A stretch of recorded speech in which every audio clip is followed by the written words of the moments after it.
শুরুটা হয় এমন একটা ঘটনা দিয়ে যা পুরো দুনিয়াকে একদম তটস্থ করে দেয়। হুট করে আকাশ থেকে বৃষ্টির মতো আবর্জনার পাহাড় পড়তে শুরু করে। মাত্র কয়েক সেকেন্ডের মধ্যে পুরো শহরটা যেন একটা নরক হয়ে যায়। আবর্জনার স্রোতে গাড়িগুলো একটা আরেকটার সাথে ধাক্কা খাচ্ছে, মানুষ চিৎকার করছে, আর প্রত্যেকের গলার আওয়াজে শুধু একটা ভয়ই ফুটে উঠছে। কিয়ামত বোঝায় একদম কাছে চলে এসছে। কিন্তু সবচেয়ে বড় ধাক্কাটা লাগে তখন, যখন দেখা যায় ১০০ বছর আগে ডুবে যাওয়া সেই টাইটানিক জাহাজের কঙ্কালটা হঠাৎ শহরের মাঝখানে দাঁড়িয়ে আছে। আসলে এসব হচ্ছেটা কি? কাহিনী একটু পেছনে ফিরে যায়। এক শান্ত সমুদ্রে কিছু জেলে প্রতিদিনের মতো জাল ফেলছিল। মজা করতে করতে তার একটা প্লাস্টিকের বোতল পানিতে ফেলে দেয়। কিন্তু জাল যখন টেনে উপরে তোলা হলো, দেখা গেল ভেতরে আজব একটা জিনিস ছটফট করছে। সেটার চিৎকার শুনে মনে হচ্ছিল কেউ যেন প্রচণ্ড ব্যথায় আর্তনাদ করছে। ভয়ে সবাই পিছিয়ে যায়। ঠিক ওই সময় কাছের একটা কোস্টাল এলাকায় একজন মিলিটারি অফিসার সিক্রেট মিশনে পৌঁছান। অনেক সিকিউরিটি চেকিং পার করে তিনি সেই জিনিসটাকে দেখেন যেটা জেলেরা ধরে এনেছিল। ওটা ছিল গভীর সমুদ্রের এক রহস্যময় প্রাণী। লোভে পড়ে মানুষ ওটাকে মেরে ফেলেছিল আর গ্রামে নিয়ে এসছিল যাতে বিক্রি করে টাকা কামানো যায়। কিন্তু সেনা সদস্যদের কাছে এই প্রাণীটাকে অন্যরকম মনে হচ্ছিল। পুরানো কিস্সা কাহিনীতে এদের সমুদ্রের দানব বলা হতো, তবে মডার্ন সায়েন্স অনুযায়ী এরা ছিল এক উন্নত জলমানব প্রজাতি, যারা মানুষের মতো সোজা হয়ে হাঁটতে পারে। সাধারণত আর্মি এসব নিয়ে খুব একটা মাথা ঘামাত না, কিন্তু তখনই একটা জিনিস সবাইকে অবাক করে দেয়। প্রাণীটার চোয়ালের ভেতর মুক্তো দিয়ে তৈরি এক ধরনের বিশেষ গয়না পাওয়া যায়, যা সাধারণত মানুষই বানায়। এতে পরিষ্কার বোঝা যাচ্ছিল যে এটা কোনো সাধারণ প্রাণী না, বরং কোনো বুদ্ধিমান সভ্যতার অংশ। সাথে সাথে স্ক্যান করার অর্ডার দেওয়া হয়। সবাই যখন চলে যায়, তখন টিমের এক মেম্বারলে ওই মরা প্রাণীটার সামনে দাঁড়িয়ে মনে মনে প্রার্থনা করে, সে মানুষ হোক বা অন্য কিছু, মৃত্যু সবসময় একই রকম কষ্ট দেয়। পরের দিন রাতে তীরের কাছে স্পেশাল মেশিন লাগানো হয়। প্ল্যান ছিল সমুদ্রের গভীরে একটা সিগন্যাল পাঠানো হবে, এমন একটা তরঙ্গ যা জলমানবদের ভাষার মতো কাজ করবে, যাতে তাদের সাথে যোগাযোগ করে যায়। কিন্তু রাত গভীর হতেই আজব সব ঘটনা ঘটতে থাকে। যেখানে লাশটা রাখা ছিল সেখানকার মেঝে হুট করে নরম কাদার মতো হয়ে যায়।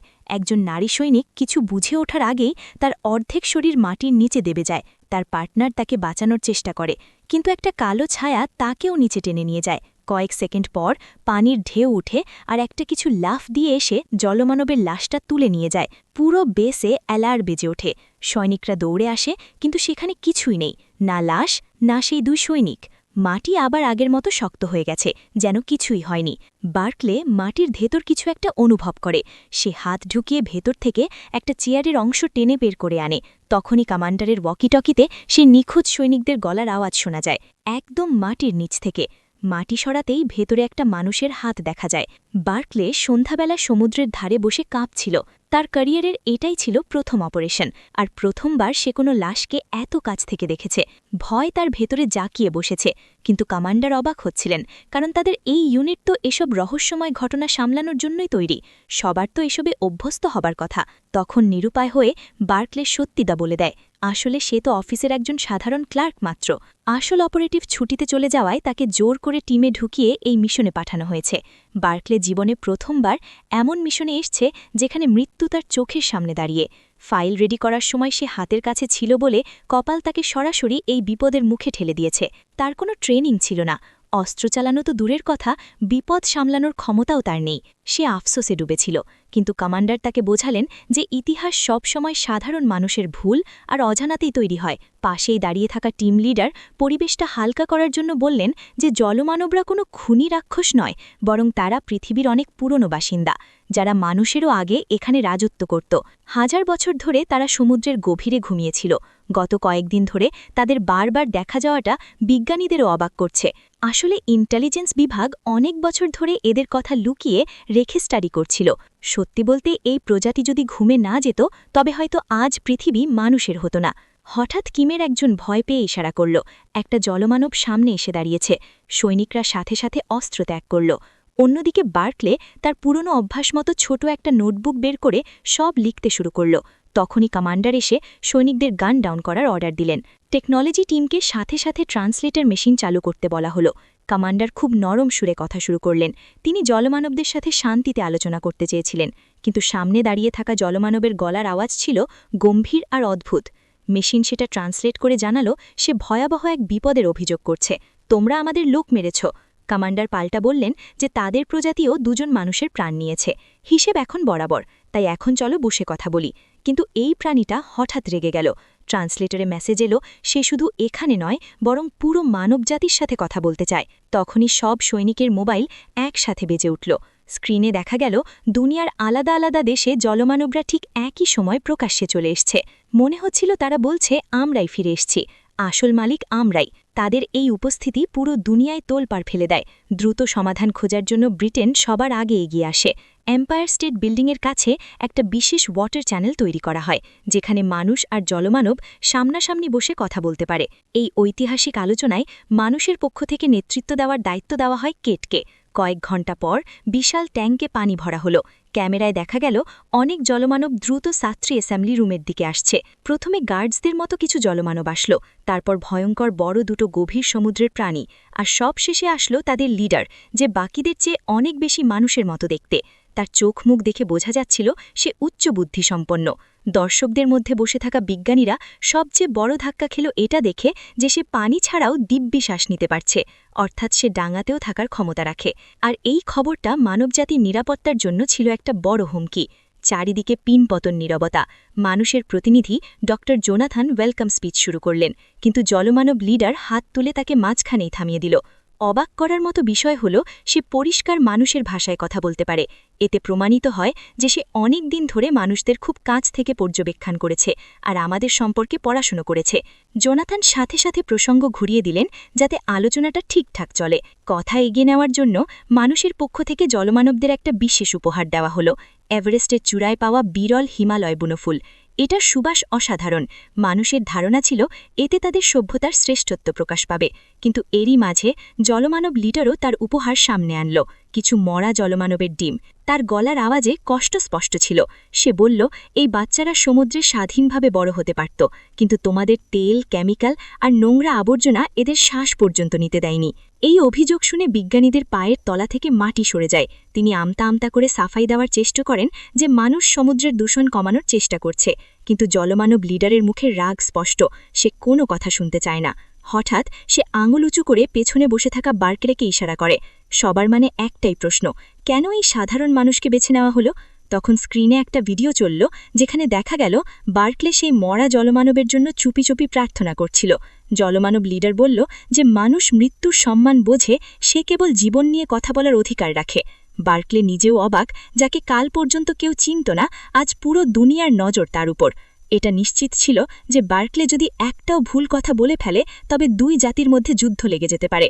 কিন্তু জলমানবদের সিদ্ধান্ত অটল, তারা শুধু বার্কলের মতামতই শুনতে চায়। বার্কলে ঘাবড়ে গেল, তার কাছে তো ঠিকঠাক একটা কোট প্যান্টও ছিল না, কিন্তু জলমানব লিডার তাকে ভরসা দিল, তোমাকে বেছে নেওয়া হয়েছে কারণ তোমার ভেতরে এখনও মনুষ্যত্ব বেঁচে আছে। বার্কলে তাও বলল যে সে পুরো মানবজাতির প্রতিনিধি হওয়ার যোগ্য নয়, সে তো সামান্য একজন এমপ্লয়ি। প্রতিনিধির সাথে সাথে বলল, এই কারণেই তো এই আলোচনা পুরো দুনিয়ার সামনে হওয়া উচিত, যাতে প্রমাণিত হয় যে সাধারণ মানুষের গলার আওয়াজও গুরুত্ব রাখে। কিন্তু কেট এতে বিপদ দেখতে পেলেন। এত বড় একটা আলোচনা পুরো দুনিয়ার সামনে ওপেন করে দেওয়া তাদের স্ট্র্যাটেজির বিরুদ্ধে ছিল। পরের দিন ঠিক হলো এই আলাপ প্রচার করা হবে না, শুধু 50 জন সাংবাদিককে রেকর্ডিং করার অনুমতি দেওয়া হবে। বার্কলেকে কড়া ওয়ার্নিং দেওয়া হলো, সে যেন স্ক্রিন দেখে স্ক্রিপ্ট পড়ে নিজের থেকে কোনো কথা না বলে। মিটিং শুরু হতেই জলমানব লিডার আবার সামনে আসলো। বার্কলে তার ভয় কাটিয়ে স্বাগত কথাগুলো খুব সুন্দরভাবে পড়ল, কিন্তু সে যেই সামনে এগোতে যাবে জলমানব লিডার হাত তুলে তাকে থামিয়ে দিল। সে একটা অদ্ভুত অনুরোধ করল, তাকে নদীর পানি দিতে হবে। অর্ডার সাথে সাথে পাস হলো, আর কিছুক্ষণের মধ্যেই 1 গ্লাস হলুদ দুর্গন্ধযুক্ত নদীর পানি বার্কলের হাতে দেওয়া হলো। এরপর পরবর্তী দাবি জানানো হলো বার্কলেকে ওই পানি সবার সামনে খেতে হবে। গ্লাসে ভাসতে থাকা নোংরা কণা দেখে বার্কলের মুখ শুকিয়ে গেল। স্ক্রিনে থাকা ইনস্ট্রাকশন তাকে সাথে সাথে একটা জবাব শিখিয়ে দিল, আগে পানি পরিষ্কার করা হোক, তারপর খাওয়া হবে। পাশাপাশি সে দূষণ নিয়ন্ত্রণের নানা প্ল্যান নিয়ে লেকচার দিতে শুরু করল, কিন্তু জলমানব লিডার আবার খেপে গেল। সে বলল যে তার কোনো নেতার মতো লেকচার শোনার দরকার নেই, আর বার্কলেকে কোনো পুতুলের মতো স্ক্রিপ্ট পড়তে দেখাও সে সহ্য করবে না। কিছুক্ষণ চুপ থাকার পর বার্কলে একটা সিদ্ধান্ত নিল। সে তার কানের ইয়ারপিস খুলে ফেলল আর নিজের মন থেকে কথা বলতে শুরু করল। সে স্বীকার করল যে মানুষ আসলে খুব ছোট স্বার্থের জন্য এই গ্রহটাকে ধ্বংস করছে। ফ্যাক্টরিগুলো অনবরত বিষাক্ত ময়লা নদী আর সমুদ্রে ফেলছে। আর লজ্জার বিষয় হল ঠিক এই মুহূর্তে যখন মানুষ আর জলমানব ভবিষ্যৎ নিয়ে কথা বলছে, তখনও নদীর ধারের অনেক ফ্যাক্টরি ময়লা পানি ফেলছে। বার্কলের এই সততা জলমানব প্রতিনিধির মন জয় করে নিল। সে বার্কলের অনেক প্রশংসা করল, এমনকি এও বলল, আমার মনে হয় তুমি এই পৃথিবীর সেরা মানুষ। বার্কলের মনে হলো তা কথাগুলো দিয়ে সে পরিস্থিতি সামলে নিয়েছে, কিন্তু সে যখন পেছনে ফিরে তাকালো দেখল পুরো হল থমথমে হয়ে আছে। কর্মকর্তাদের মুখের রং উড়ে গেছে, কারণ বার্কলের এই সত্যি বলাতে মানুষের পাল্লা আরও হালকা হয়ে গেছে। আলোচনার সাথে সাথে বন্ধ করে দেওয়া হলো। অন্যদিকে বিশেষ টাস্ক ফোর্স সুযোগ বুঝে জলমানবদের শারীরিক গঠন নিয়ে রিসার্চ শুরু করল। তাদের ঘাড়ে জ্বলতে থাকা মুক্তোর মতো অংশ, রক্তনালীর নেটওয়ার্ক আর ওই মরা ডিমগুলো মাইক্রোস্কোপের নিচে রাখা হলো। বিজ্ঞানীদের সন্দেহে ছিল যে জলমানবদের একে অপরের সাথে যোগাযোগ করার ক্ষমতা কোনো সামুদ্রিক ফাঙ্গাস নেটওয়ার্কের মতো বায়োলজিক্যাল ইন্টারনেট, যেখানে একজন অনুভব করলে পুরো গোষ্ঠী সেটা বুঝতে পারে। এই ডামাডোলের মাঝেই আলোচনা আবার শুরু হলো। এবার মানুষ কথা দিল যে 2050 সালের মধ্যে 50% দূষণ কমানো হবে আর দ্রুত সাফাই অভিযান চালানো হবে। কিন্তু জলমানব লিডার একদম রেগে আগুন হয়ে গেল। সে বলল, প্রতিদিন আমাদের শয়ে শয়ে সাথী মরছে, এমন অবস্থায় আমরা 25 বছর অপেক্ষা করতে পারবো না। বার্কলে বোঝানোর চেষ্টা করল যে এত বড় পরিসরে পরিষ্কার করতে অনেক টাকা, রিসোর্স আর সময় লাগে। কিন্তু লিডার কড়া নজরে জিজ্ঞেস করল, মানুষ কি আসলেই চেষ্টা করছে, নাকি তারা কোনো মূল্য না চুকিয়ে পৃথিবী বাঁচাতে চায়? হঠাৎ তার চোখ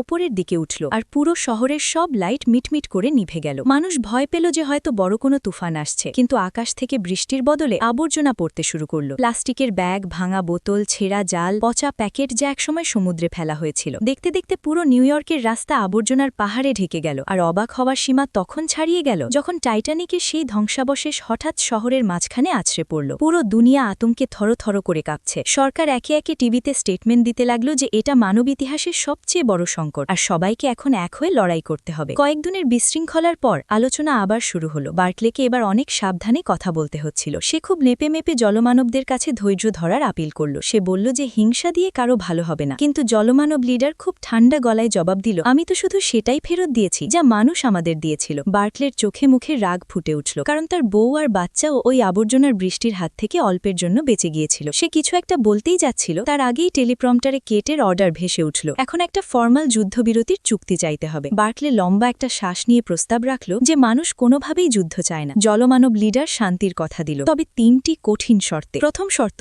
সমুদ্র আর নদীর ওপর সব ধরনের দূষণ এই মুহূর্ত থেকে বন্ধ করতে হবে। দ্বিতীয় শর্ত, পানি আর ডাঙার মধ্যে একটা পরিষ্কার সীমানা থাকবে। আর তৃতীয় শর্ত, যা শুনে সবার চোখ ছানা বড়া হয়ে গেল, পুরো সমুদ্র আর সব জলপথ জলমানবদের সম্পত্তি হবে। মানুষ শুধু যে সমুদ্রে নামতে পারবে না তাই নয়, সমুদ্রের ওপর দিয়ে প্লেন ওড়ানোও নিষিদ্ধ হবে। যেমনই এই শর্ত দেওয়া হলো, সারা বিশ্বের নেতারা খেপে গেলেন, বিশেষ করে ওই ছোট ছোট দ্বীপ দেশগুলো যাদের ব্যবসা পুরোপুরি ইম্পোর্ট এক্সপোর্টের উপর চলে। সমুদ্রপথ বন্ধ মানে তো সোজা দুনিয়া লকডাউন হয়ে যাওয়া। তখনই জলমানব প্রতিনিধি এমন একটা বিশ্রী হাসি দিল যে পুরো হল একদম নিস্তব্ধ হয়ে গেল। বার্কলে বেচারার সাথে সাথে ক্ষমা চাইতে লাগলো। সে বলল, ভুল বুঝবেন না, ওরা শুধুই একটু রেগে গিয়েছিল। এরপর সে জানালো যে জলমানবদের কাছে স্টিল আর কংক্রিটের এই বড় বড় বিল্ডিং একদম অস্বস্তিকর লাগে, তাই পরবর্তী মিটিং হবে তাদের পছন্দের জায়গায়। যখন স্ক্রিনে ওই লোকেশন দেখানো হলো, সবার মুখ হাঁ হয়ে গেল। জায়গাটা ছিল পৃথিবীর সবচেয়ে গভীর আর ভয়ঙ্কর এক সমুদ্র খাত বা ট্রেঞ্চ, যেখানে মানুষের সবচাইতে আধুনিক সাবমেরিনও অর্ধেক রাস্তায় যাওয়ার আগেই ভেঙে চুরমার হয়ে যায়। কিন্তু বার্কলে কে জানি কিসের নেশায় হুট করে রাজি হয়ে গেল।